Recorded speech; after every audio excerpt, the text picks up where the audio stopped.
Tome a Sagrada Escritura nas mãos. Essa semana de Revolução Jesus, Deus já tem falado grandemente com as nossas almas. E de uma pregação a outra é necessário progredir. Porque afinal de contas, esse é o intuito, esse é o desejo de um coração que ama e serve a Deus. Progredir de glória em glória, como diz a Escritura. Nós vamos ler, com a ajuda do Espírito Santo, um trecho de Gálatas capítulo 5. Gálatas capítulo 5. Quando o Senhor veio ao mundo para nos salvar, Ele veio para operar essa salvação, nos configurando nele. Configurar significa dar a figura. Configurar. É um termo que muito se usa hoje em tecnologia da informação. Vamos configurar essa máquina, ou seja, colocar dentro dela os comandos, digamos assim, nos quais ela precisa funcionar. Quando você diz que esta máquina está configurada com determinado sistema operacional, quer dizer o seguinte: ela vai funcionar desta forma. Esse é o andamento da máquina. Ela vai abrir, vai aparecer isso, haverá tais e tais opções. Isso é a configuração. Ela adquire a figura que foi desenhada pelo autor da máquina e do sistema operacional. Você que trabalha com isso, e sobretudo os jovens que estudam mais essa parte, e são boa parte dos que acompanham Revolução Jesus, entendem o que eu estou dizendo. A máquina em si mesma tem um valor. Ela já custa muito. Mas veja, embora ela tenha um valor em si mesma e já custe muito, ela não serve de nada se ela não estiver configurada. Você abre, você aperta o botão, ela não liga, não aparece nada. E eu estou falando de uma TV, eu estou falando de um computador, eu estou falando de um laptop, eu estou falando de determinada máquina utilizada para certos tipos de serviço. Ela já é cara em si mesma, mas ela demanda uma configuração. É necessário que um sistema, é necessário que algo que não é palpável, algo que não é tangível, que não pode ser visto ou tocado com as mãos, aconteça dentro da máquina. Por isso, irmãos, quando os computadores foram inventados, e quando eles começaram a se tornar acessíveis às pessoas, isso lá ainda nos anos 90, emprestou-se uma palavra que já se usava no latim, que já se usava inclusive na teologia católica. Essa palavra é muito mais antiga do que os computadores. Hoje em dia, quando se ouve essa palavra, se associa a computadores, mas ela é tão antiga quanto a teologia cristã. Emprestou-se a palavra virtual. O que é virtual? Vem do latim virtus. Virtus é força. Então, A configuração da máquina é uma configuração virtual, ou seja, há uma força dentro dela que a faz funcionar. Mas por que a palavra virtual? Porque, repare, não é nada de material da máquina que faz a matéria da máquina funcionar. O programa, a programação, o programa, você não pega, você não toca. Ele é como uma força que passa por dentro da máquina. É uma força. Não é palpável, não é tangível, mas está lá dentro. E sem essa força, não aparece nada na tela, não se acessa nenhum link, não se abre nenhum aplicativo. Por quê? Porque todo o sistema que opera na máquina, o sistema operacional, ele é virtual, é uma força. Ora, a internet que agora mesmo talvez passe por dentro dos nossos celulares, ela é virtual. Onde está? Cadê? Você passa a mão em volta do aparelho e você não sente absolutamente nada, não é assim? Você põe na orelha e não entra nada pelo seu cérebro, eletrocutando. Simplesmente a internet é virtual, é uma força. Parece até sobrenatural, não é?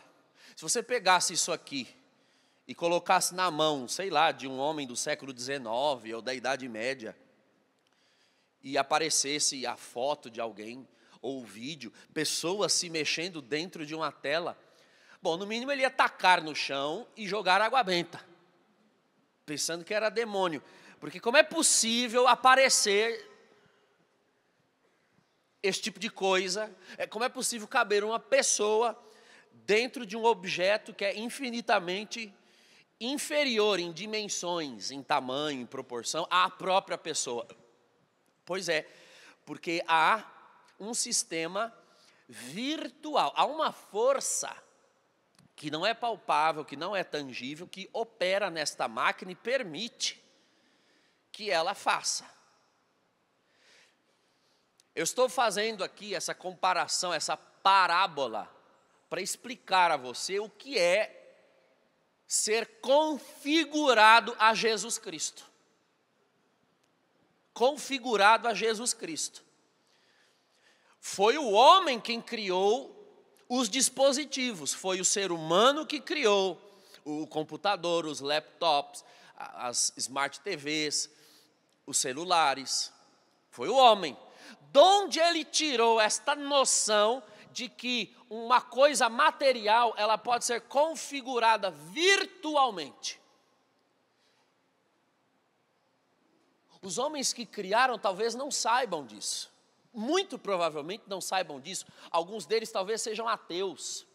Mas essa noção vem do fato de que nós fomos criados para esse tipo de código.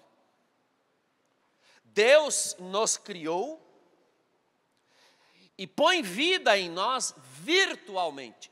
A vida é uma virtude divina. O fôlego, o hálito de vida é uma virtude divina. Então, você e eu, que somos uma matéria, em termos de comparação, você e eu que somos o dispositivo, palpável, tangível, visível, somos movidos por algo que está dentro de nós, mas que não pode ser visto nem se nós formos abertos numa mesa de cirurgia. O médico não vê. O que ele vê são órgãos funcionando, tá? Mas que princípio virtual faz isso aqui viver? Abre-se o tórax, o abdômen, o crânio e se vê matéria. Mas não se vê a vida, porque a vida é virtual. A alma não pode ser vista e ninguém contesta a existência dela. Porque ela não é visível, mas ela é real, ela é virtual. Todas as grandes coisas importantes que movem a natureza são virtuais e invisíveis. A vida em nós é virtual, a nossa alma é virtual, é uma força virtual. A eletricidade é virtual. Ninguém vê a eletricidade, nós vemos os sintomas dela. Lâmpadas que acendem, objetos que ligam, microfones dos quais se amplifica o som. Mas a eletricidade mesmo ninguém vê. Se percebe, se sente, mas não se vê. Porque é virtual. É uma força que está operando, isso é virtual, mediante uma força, através de uma força. Pois bem, quando o pecado entrou no mundo, a virtude da vida não foi cancelada, mas algo em nós foi desfigurado. Desfigurado. Então, voltando à parábola, o dispositivo, a máquina que é configurada para funcionar de tal forma, ela pode sofrer defeitos na sua configuração. De repente, alguém pode inserir ali dentro uma virtude nociva, algo nocivo de virtual ali, que faz com que a coisa não funcione como deveria. Você aperta para que abra tal coisa e abre outra. Você clica para enviar, ele apaga. Você clica para apagar, ele envia. E imagine só como as coisas param de funcionar como deveriam. Não é que elas desaparecem. Pior do que desaparecer é estar lá e não funcionar como deveria estar funcionando. O pecado é o vírus que foi inoculado no nosso sistema operacional. O pecado é o vírus. O pecado é aquilo que em nós não aniquilou totalmente aquilo que Deus colocou em nós, mas ele desconfigurou. O ser humano vem ao mundo desconfigurado, completamente desconfigurado. Então tem valor em si mesmo, é caro, é precioso, mas precisa receber um antivírus e ser reconfigurado. O antivírus do ser humano é o mérito do sangue de Jesus Cristo. A pessoa ela precisa ser batizada. A pessoa precisa ser salva. E isso a máquina não faz sozinha. Eu nunca vi uma máquina com defeito simplesmente pular, se tremer e voltar a funcionar por si só. É necessário uma intervenção externa. Alguém de fora com competência, alguém de fora que saiba como funciona, alguém de fora que seja perito nisso aqui, de preferência uma autorizada, ou seja, alguém que tenha autoridade porque criou, porque construiu, porque fez. A própria marca é autorizada. De onde vem a palavra autorizada? De autor. Quem tem autoridade sobre a máquina? Bom, quem foi o autor dela? Quem fez? O autor de uma máquina tem autoridade sobre ela, porque ele sabe como funciona.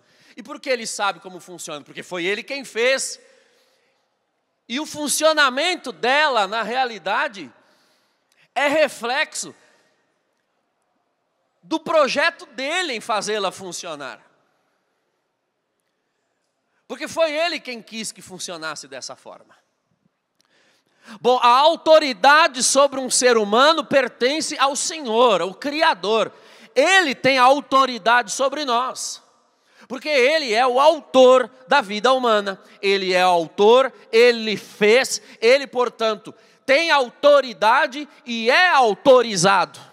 E caso você e eu estejamos desconfigurados, ou seja, estragados, não estejamos funcionando como deveríamos estar, não tenhamos a felicidade que deveríamos ter, a alegria para a qual nós somos criados para viver, a liberdade para a qual o Senhor nos criou a vivermos, é necessário voltar à autorizada. É necessário voltar às mãos de quem tem autoridade para fazer funcionar.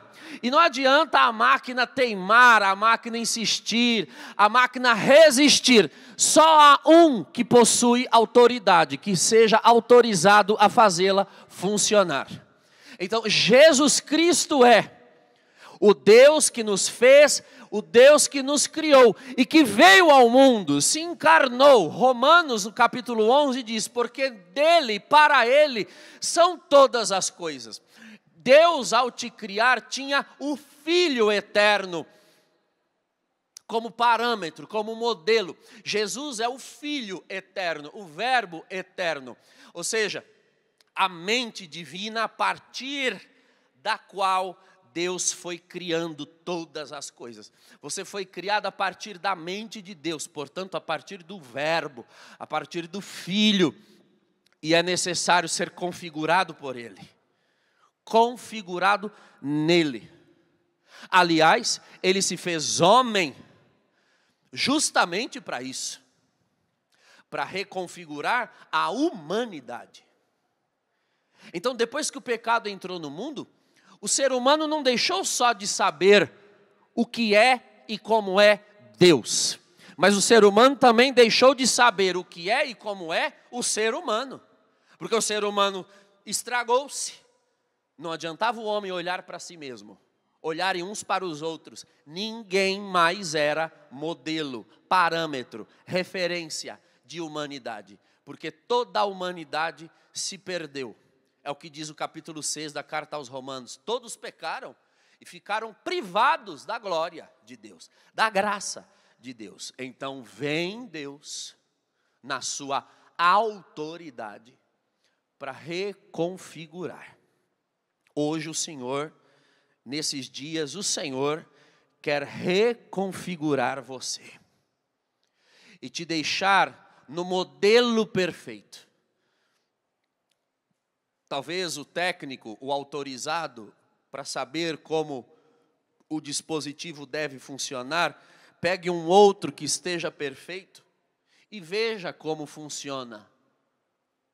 O sistema operacional funcionando perfeitamente deve acontecer dessa forma.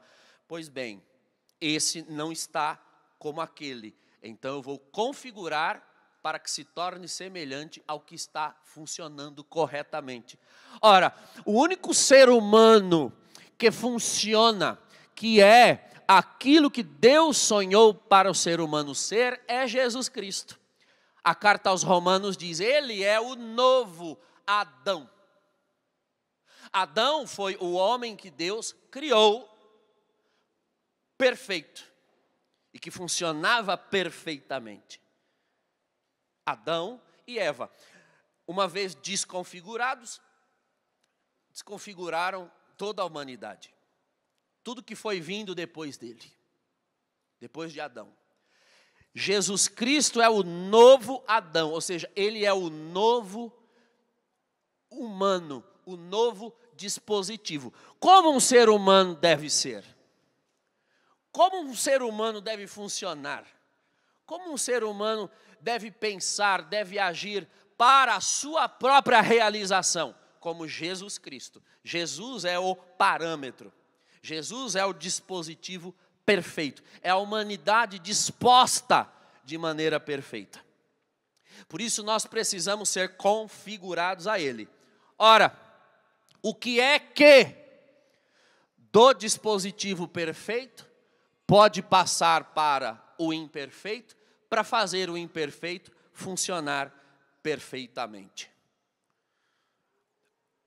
Bom, se o sistema que opera é virtual, este sistema virtual tem de passar daqui para lá. A virtude, o virtual de Cristo tem de passar para o ser humano pecador. Virtude, repito a tradução da palavra, força. A força que opera em Cristo, a força que está em Cristo. A força que fez Cristo se tornar homem no ventre de Maria Santíssima. A força que trouxe Jesus dos mortos para a condição de ressuscitado. Esta força tem de passar de Cristo para você, para mim. Esta força que tem nome. Em Atos capítulo 1, versículo 8, Jesus disse: não vos afasteis de Jerusalém, porque eu vos enviarei, porque eu vos darei força, e sereis preenchidos com o dom do Espírito Santo. A força, a virtude, o sistema operacional que configura uma pessoa a Jesus Cristo é o Espírito Santo. Se você não for cheio do Espírito Santo, se você não for inundado no Espírito Santo, mergulhado, batizado no Espírito Santo, não há configuração a Jesus Cristo que aconteça. É preciso que o Espírito dele opere em você, porque aquilo que ele opera no Senhor, opera em nós. Claro que na sua devida proporção. O Espírito habita em Cristo na qualidade divina, porque Cristo é o Filho de Deus, é Deus com o Pai. Então o Espírito está unido a Ele de uma forma perfeita, como nunca estará conosco. Mas conosco Ele vai se unindo na medida em que Ele vai encontrando disposição. Disposição. Daí que vem a palavra dispositivo, não é? Dispositivo é aquilo que tem a disposição para receber o sistema operacional. Tem como receber essa virtude. Os jovens que estudam isso, bem entendem o que eu estou falando. Não adianta você tentar baixar num Android algo que foi feito para um iPhone, não é? Não adianta. Porque o iPhone não é dispositivo para esse tipo de aplicativo. Ele não tem disposição. Ele não aceita, ele não recebe. A primeira coisa, você precisa se tornar um dispositivo do Senhor. Ter disposição. Eu quero, eu deixo, eu aceito. Ainda que isso desconfigure o que eu configurei por conta própria. O que você configurou, ou seja, o que você pensou, o que você sonhou, o que você achou por conta própria, você precisa deixar à disposição de Cristo, para que Ele disponha como lhe agrada. Isso aqui, irmãos, é exatamente aqui que a porca torce o rabo. Porque nós vivemos num tempo de sentimentos pagãos disfarçados de cristianismo. E porque estão muito bem disfarçados de cristianismo, as pessoas não percebem que o que elas têm são sentimentos pagãos. O que eu me refiro a sentimentos pagãos? Os sentimentos pagãos nada mais são do que os sentimentos naturais, como ficaram depois que o pecado entrou no mundo. Depois que o vírus foi posto no dispositivo, sabe? Depois que o pecado entrou no mundo, o que é que o ser humano passou a fazer? O que é que os dispositivos passaram, os dispositivos humanos passaram a fazer? Bom, eles mesmos se configuram. E quando se apresentam diante do autor, do autorizado, é para solicitar a ele que faça funcionar melhor a configuração que ele mesmo se deu sozinho, que não foi o autor, não foi o autorizado. Então a moda hoje é assim: as pessoas sonham e trazem os seus sonhos para que Deus os realize. As pessoas têm vontades e elas trazem as suas vontades para que Deus as cumpra. Elas têm desejos e elas trazem os seus desejos diante de Deus para que Deus os faça. Elas não perguntam se é o que Deus quer, elas não perguntam se este sonho foi de Deus para elas. Não, elas trazem os seus caminhos prontos para que Deus os realize.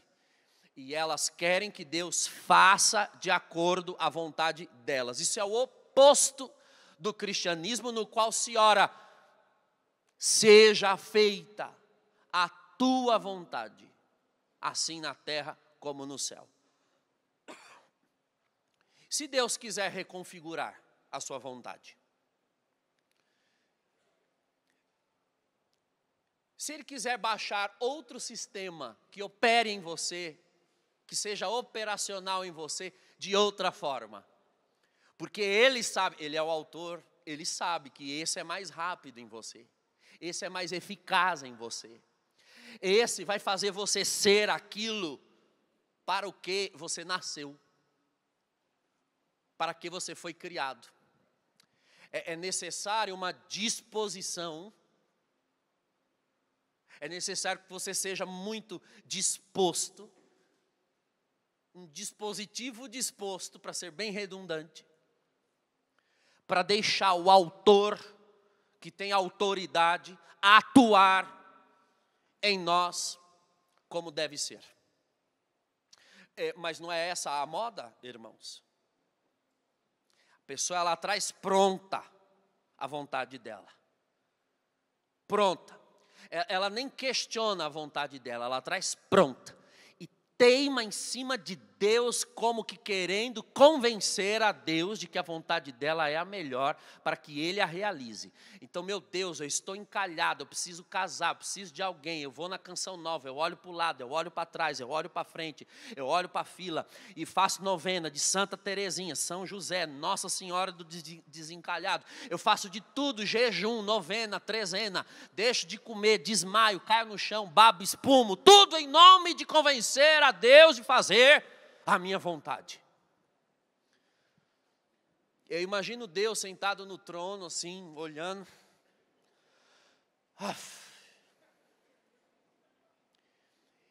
E eu imagino o diabo no inferno olhando, dizendo: olha, nem eu tinha pensado nessa.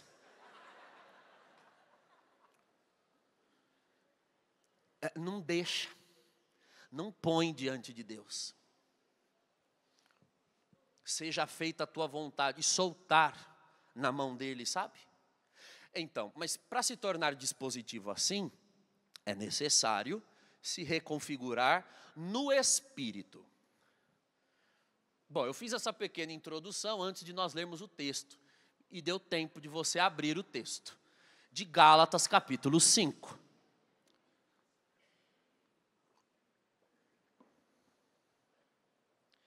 Nós vamos ler aqui já no versículo 1, que está antes do grande título. O versículo 1 diz assim: é para que sejamos homens livres que Cristo nos libertou. Ficai, portanto, firmes e não vos submetais outra vez ao jugo da escravidão. Foi para a liberdade que Cristo nos libertou. Vejam bem aqui. Há uma diferença entre ser livre e ser liberto. Existe o livre, que é livre porque exercita o livre arbítrio, e existe o livre que é livre porque exerce a liberdade. Qual é a diferença? Bom, o livre que exerce o livre arbítrio é qualquer ser humano. Livre arbítrio nada mais é do que a capacidade de fazer escolha, seja ela qual for, para o bem ou para o mal, você tem livre arbítrio. Você escolhe o caminho que você quer seguir. Isso é livre arbítrio. Então, livre arbítrio é a condição prévia, anterior, primária, em que eu estou, da qual eu olho 2 caminhos e decido qual eu vou seguir. Isso é livre-arbítrio. Agora, liberdade não é a condição prévia, anterior. Liberdade é a consequência que eu terei ou não, dependendo do caminho que eu seguir. Liberdade é o que se adquire depois. Então veja, um ser humano é livre, ao exercer o livre-arbítrio, de fazer uma escolha. Então, suponha aqui que eu tenho 2 caminhos, eu tenho livre-arbítrio de escolher. Aqui há uma placa dizendo, cuidado, pântano. E aqui há uma placa dizendo, caminho com pedras. Você é livre para escolher por qual caminho vai, pelo pântano ou pelas pedras. Você olha e se depara diante das placas e diz, bom, mas nenhum é agradável, né? Pântano é úmido, sujo, escuro. Pedras são mais firmes, mas, bom, incomodam, a gente tropeça, escorrega, cai. Bom, uma pessoa de bom senso entende que o caminho com pedras é mais seguro do que o caminho pantanoso. Você tem livre-arbítrio para escolher por qual caminho vai, fique tranquilo. Aí a anta, a mula de Balaão, ela escolhe ir pelo pântano. Bom, você é livre para escolher ir pelo pântano, ok. Andando pelo pântano, cai num poço de piche, areia movediça e começa a afundar. Você foi livre para escolher o caminho, não foi? Sim. Você é livre agora para sair da areia movediça na qual está afundando? Não. Então, você tem livre-arbítrio para escolher. Mas se a escolha for errada, você perde a liberdade. Você não tem liberdade. Dependendo do caminho que a pessoa escolhe no seu livre-arbítrio, ela não será livre mais. Ela é livre para escolher e ao escolher perde a liberdade. Ora, foi para a liberdade que Cristo nos libertou. Para a liberdade. Então, quem será livre? O que for livre para escolher pelo caminho das pedras, e apesar de toda a dificuldade que é andar nas pedras, ele continua sendo livre, porque nele ele pode andar, apesar de cair, tropeçar, escorregar. E inclusive continua livre, tão livre é, tanta liberdade tem, que poderia até, se quisesse, voltar e escolher pelo pântano, se quisesse. Liberdade é o que se encontra aqui, no caminho das pedras. Vamos dar um exemplo mais prático. O livre-arbítrio, você tem para escolher se vai beber cachaça ou não. Se vai tomar cerveja ou não. Se vai acessar pornografia ou não. Você tem livre-arbítrio para isso. Agora, veja só. A pessoa que é livre para escolher a bebida, depois de escolher por ela e se tornar viciado nela, é livre para sair da bebida a hora que quiser? Não. Então ela é livre para escolher, mas não é livre para sair. Ou seja, ela perde a liberdade por causa da escolha. Eu sou livre para fazer o que eu quiser. A coisa mais irônica é ouvir um pinguço, um bêbado, dizendo que é livre. Livre, o bafo chegando na esquina. Eu sou livre para fazer o que quiser. De dentro da cadeia, de dentro da prisão do vício, de dentro da prisão da bebida, ele gritando que é livre. É mesmo a lavagem do porco se chamando de shampoo. É o tempo que nós vivemos, né, irmãos? as palavras foram esvaziadas do seu sentido verdadeiro. Eu sou livre. Bom, se você optar pela pornografia, você é livre para optar por ela. Mas uma vez optando por ela te prenderá e te tornará de tal forma viciado que você já não a abandona a hora que quer. Você é livre para escolher, mas não é livre para sair. Que liberdade é essa? Foi para a liberdade que Cristo nos libertou. Gálatas 5, veja no versículo 13. Vós, irmãos, fostes chamados à liberdade. Não abuseis, porém, da liberdade como pretexto para prazeres carnais. Ou seja, você foi liberto, você só é liberto quando você faz escolhas, e ao fazer a escolha, você permanece livre para fazer outra. Isso é uma pessoa liberta. Então quem é livre? O que bebe ou o que escolheu não beber? O que acessa a pornografia, a prostituição, certos aplicativos, certas páginas, certos canais, que vão enchendo a tua mente de pensamentos, de opções, das quais depois você não tem mais escolha para sair, de tal forma te enredaram, te viciaram, que você já não consegue mais viver sem. Livres, irmãos, livres são os que optam por Jesus Cristo. Porque você opta por Jesus Cristo, Ele te salva, Ele te redime, Ele te santifica. E nós somos tão livres que até para deixar Jesus Cristo, se quiséssemos, nós teríamos liberdade. Nós não deixamos porque Ele nos escravizou. Nós não o deixamos porque continuamos optando por Ele. Hoje e amanhã e depois, e depois, e depois. Ao contrário dos que começam com Cristo e depois abandonam. E vão procurar qualquer outra coisa para satisfazer as suas vidas. Quando elas tentam voltar para Cristo, elas não conseguem. Engraçado, não é? Aquele que está em Cristo pode até sair de Cristo a hora que quer. Mas aquele que está no mundo tenta ir para Cristo e não consegue ir a hora que quer, porque precisa ser tirado de lá por Ele. Não dá para chamar o mundo de liberdade. Não dá para chamar isso de liberdade. Não dá para chamar isso de ser livre, de ser liberto.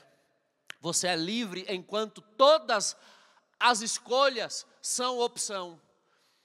No momento em que uma deixou de ser opção, porque você já não tem mais uso do livre-arbítrio para escolher por ela, neste momento você é escravo. Nesse momento você é escravo. Quantos começam bem no Senhor? Quantos começam caminhando bem no Senhor? Mas o voo destas pessoas na graça, o voo dessas pessoas no Evangelho é um voo de galinha, né? E cai lá embaixo, voo de galinha. A galinha é uma ave, mas ela não voa, né, para cima, porque a asa é pequena demais para o tamanho do corpo dela. Por isso ela não serve para voar, serve para a gente comer mesmo, que é gorda demais. Ela não suporta alçar o voo. Tem muito cristão que começa bem, depois descobre que estava fazendo um voo de galinha, quando foi criado para alçar voo de águia, alça voo de galinha. O próprio São Paulo diz aqui na carta aos Gálatas, no capítulo 5 que nós estamos lendo, versículo 7, um pouco antes: corrieis bem. Quem, pois, vos cortou os passos para não obedecerdes à verdade? Os Gálatas enfrentaram esse problema. Isso está no capítulo 1 já. Eles começaram bem, eles começaram no espírito, mas eles foram se carnalizando pouco a pouco. Irmãos, muitos podem ter começado bem e descobrir que precisam voltar no começo. Muitos. O tipo mais perigoso de católico é o que deposita a qualidade do seu catolicismo, a qualidade do seu cristianismo no tempo que tem de igreja. Esse é o mais perigoso. Porque como ele já está há muito tempo dentro da igreja, ele acha que ele virou agora uma garrafa de vinho. Quanto mais o tempo passa, melhor ele fica. Não. Não, o risco de você apodrecer é muito grande. A soberba, a arrogância do tempo pode fazer isso. E a pessoa não percebe que ela pode ter começado muito bem e não enxerga que ontem ela era mais fervorosa do que hoje. Que ontem ela era mais virtuosa do que hoje. Que ontem ela tinha mais disposição e hoje ela tem menos. Onde foi que a pessoa começou a se perder? Porque foi fazendo todas as escolhas erradas. Foi usando a liberdade como pretexto para os seus prazeres, para o seu conforto, para o seu bel prazer. E foi perdendo a capacidade de dizer não a si mesmo. Foi perdendo a capacidade de se abnegar e de afirmar Jesus Cristo. E de deixar o Espírito Santo ir reconfigurando. Quando nós temos uma comunhão perfeita, profunda com o Espírito de Deus, a graça, o Espírito de Deus vai nos configurando a Jesus de tal maneira que Ele vai pouco a pouco, pela nossa perseverança, pela nossa insistência nele, pela nossa insistência nos meios pelos quais a graça cresce em nós, nós vamos nos parecendo mais com Cristo e menos conosco mesmo, ao ponto de nós irmos nos vendo ao longo do tempo e nós mesmos nos espantarmos. Esse é o bom cristianismo, esse é o bom servo de Deus, é a boa serva de Deus, é aquele que insiste tanto no Senhor, tanto nos meios da graça. O que são meios da graça? Sacramentos, missa, confissão, adoração ao Santíssimo, rosário, devoção, penitência. Diz não para si mesmo o tempo todo, porque quer dizer sim a Jesus toda hora. Então a minha carne pede descanso, mas eu resolvo me levantar cedo. A minha carne pede alimento, mas eu resolvo jejuar. A minha carne diz não, hoje você fica na cama, mas o meu espírito diz não, hoje você vai para a igreja.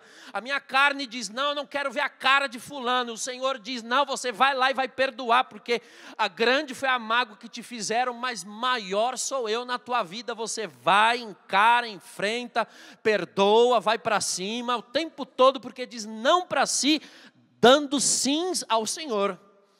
Quando você insiste nisso, com o uso do livre-arbítrio, por livre decisão, você vai se tornando cada vez mais livre e vai se configurando mais a Jesus. Aqui no versículo 22 de Gálatas 5, estão os frutos do Espírito. Quando uma pessoa ela está cheia do Espírito mesmo, esses resultados começam a brotar. É assim, irmãos, quando uma máquina, quando um dispositivo está configurado corretamente, as coisas simplesmente acontecem. Quando o dispositivo está configurado corretamente, os aplicativos simplesmente funcionam. Você aperta, ele abre. Você clica, ele vai. Ele está configurado corretamente. Então, essa lista que Paulo dá do fruto do Espírito é um bom termômetro para sabermos em que nível está a nossa configuração. Versículo 22, ao contrário, o fruto do Espírito é caridade. Esse é o primeiro fruto, caridade. Porque São Paulo escolhe a palavra no grego agapé e no latim caritas, ao invés da palavra amor, que seria filia, e no latim seria traduzida por amores, é porque ele opta por caridade. Caridade, irmãos, é um amor mais perfeito. A palavra caridade está para a palavra caro. Assim como fidelidade está para fiel, santidade está para santo, caridade está para caro. É um amor caro, é um amor que custa. Amor perfeito é o que custa. O que sai fácil não é muito amor. Jesus disse no Evangelho de Mateus, no capítulo 5, amem a quem? Amem os vossos inimigos. Ame quem é difícil amar. Aí é amor. Porque se vocês amam quem já os ama, que diferença há? Os pagãos amam aqueles que os amam. Aí é fácil, não é? Agora, amar quem você quer socar, aí é amor. Ah, mas aí é muito amor mesmo. Porque é um amor que me custa dar. É caro. Caridade. É assim que você é? Você ama quem te ama. Quem não me ama, eu quero que se lasque. Bom, está precisando de uma boa configuração. Caridade. Alegria. O fruto do Espírito é caridade. Alegria. Alegria, irmãos. Paulo diz aos Filipenses no capítulo 4, versículo 4, alegrai-vos no Senhor, eu repito, alegrai-vos. É possível mandar uma pessoa se alegrar? Bom, não é se você achar que a alegria é um sentimento, não é? Porque você não manda uma pessoa sentir alguma coisa. Se você achar que é sentimento, não dá. Porque sentimentos não brotam por força de ordem, sentimentos brotam por força de estímulo. Se eu disser a você, me ame agora, desgrama. Você não me ama porque eu mandei você amar. Só por ter mandado é capaz que você já me odeie. Você não manda. Fique triste agora. Chora aí agora. Bom, só de mandar chorar você já ri da minha cara. O sentimento ele não brota por força de ordem. Por império, por imperar. O sentimento precisa de estímulo. Mas Paulo manda os cristãos se alegrarem. Alegrai-vos no Senhor. É possível mandar? Depende. Se você entender que alegria é um sentimento, não. Mas se você entende que alegria é um fruto, como Paulo está descrevendo ali, é um fruto do Espírito. Então não só é possível, como é necessário mandar. A alegria de um cristão não é estimulado por fatores que de fora para dentro o alegram. O nome disso é contentamento. Nossa alegria é um estado permanente causado por certezas. Aconteça o que acontecer em volta, dentro de mim eu tenho certezas de que eu sou templo do Senhor, o Espírito de Deus habita em mim, eu sou herdeiro de promessas eternas, ainda que eu ande pelo vale da sombra da morte eu não temerei, ainda que eu morra eu viverei, porque eu como o pão da vida e quem come desta carne e bebe deste sangue viverá eternamente. E no último dia ressuscitará, nem a morte me assombra. Como eu posso não me alegrar? Ainda que haja mortes em torno de mim, até de pessoas amadas. Há uma alegria aqui dentro que não pode ser arrancada. Caridade, alegria, paz, paciência, afabilidade. Afabilidade da pessoa afável. Afável é a pessoa agradável. Todos gostam de ficar perto dela. Isso é um bom fruto do Espírito. Veja aí se você já está bem configurado. Quando sabem que você está chegando, se alegram ou saem correndo? Quando sabem que é você que vai coordenar, se alegrem ou fogem para a paróquia vizinha? Quando sabem que é você, correm, odeiam ou amam? É afável ou não é? É de confiança ou não é?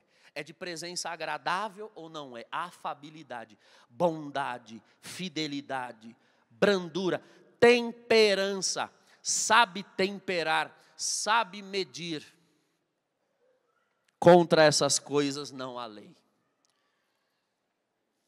Nós vamos orar agora e pedir ao Senhor que nos configure a Jesus, que nos faça livres, livres de verdade. Te falta algum desses frutos? Em mim, com certeza, alguns deles precisam amadurecer. Porque se o Espírito de Deus está em você, não é que falta o fruto, mas ele não está no ponto de colheita. Mas um fruto, quando ele está verde, exposto ao calor correto, ele amadurece. O fogo do Espírito Santo pode amadurecer tua fidelidade, tua brandura, tua paciência, tua caridade, a tua afabilidade. Vai olhando para o Senhor dentro da tua alma agora e implorando piedade. Senhor, eu sou um dispositivo com muita desconfiguração, cheio de defeitos. Eu preciso que o Senhor venha aqui agora e injete em mim a virtude, o poder, o virtual do céu, para vir me reconfigurar, que eu pareça mais com Jesus, que eu pareça mais com o que o Evangelho diz, que eu me pareça mais com a imagem do homem novo, que eu me pareça mais com a imagem do novo Adão. Eu preciso de Ti, Senhor. Vai ficando de pé e dizendo: eu preciso de Ti, Senhor. Eu dependo de Ti, Senhor. Conecta-me a Ti, Senhor. Eu preciso de Ti, Senhor. Vem me configurar a Ti, Senhor. Vem, Espírito Santo de Deus. Venha nos batizar. Venha nos preencher. Venha nos transformar. Vem fazer em nós a obra nova. Vem fazer em nós a obra nova. Senhor, eu peço agora pelo ministério e autoridade da igreja que o Senhor derrame sobre nós aqui nesse rincão, também sobre aqueles que nos escutam, que nos assistem, aonde estiverem agora, dentro do seu veículo, ou no trabalho, ou em casa.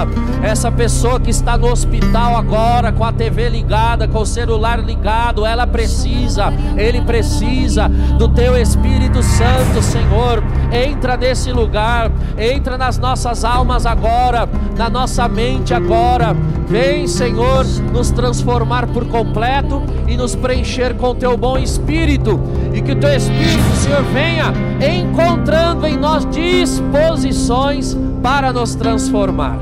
Vem, Espírito de Deus. Vamos cantar e suplicar e implorar que o Espírito de Deus venha nos reconfigurar a Jesus, ao homem novo, a imagem do homem novo. E recebendo Jesus, para nós adorarmos Ele nesta manhã, eu convido você a cantar esta música com todo o seu coração, com toda a força da tua voz, dizendo para Ele: Senhor, eu me abro ao Teu querer. Vamos cantar isso?